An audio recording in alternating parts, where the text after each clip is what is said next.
This article is to help pet parents make informed decisions about introducing their dog to a new family member. Do the research on the risks and benefits of bringing your furry friend in close contact with your newest baby before you introduce them. How does dog ownership change once my baby is born? Many new parents worry about how their dog will react to the baby, but there are a few things you can do to make sure everyone is safe and happy. First, never leave your baby unattended with the dog, even for a minute.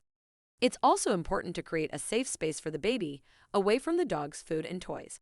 You may need to feed the dog in a separate room or crate so he doesn't feel like he has to compete for your attention. Finally, obedience training is a must for any family with a baby and a dog.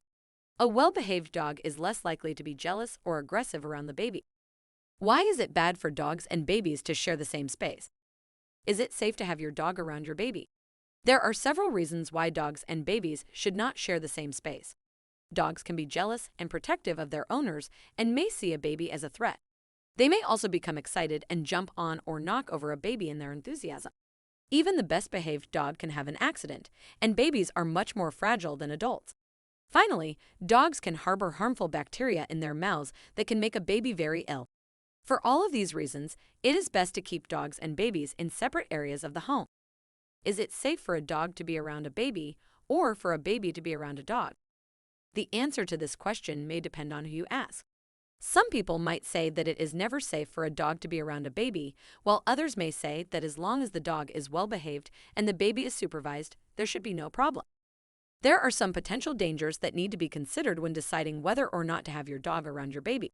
One danger is that the dog could accidentally knock the baby over. Another danger is that the dog could jump up on the baby and hurt him or her. It's also important to consider whether or not the dog has been vaccinated and whether he or she has any diseases that could be passed on to the baby. If you're still not sure whether or not it's safe to have your dog around your baby, you should consult with your pediatrician or family doctor. What are some alternatives to having my pup around my progeny? There are a few options for keeping your pup away from your baby. You can crate train your dog so that they have their own space to stay in when you're not home. Alternatively, you can put up a baby gate to keep them in a separate room from the baby. Finally, you could have a family member or friend watch your dog while you're taking care of the baby.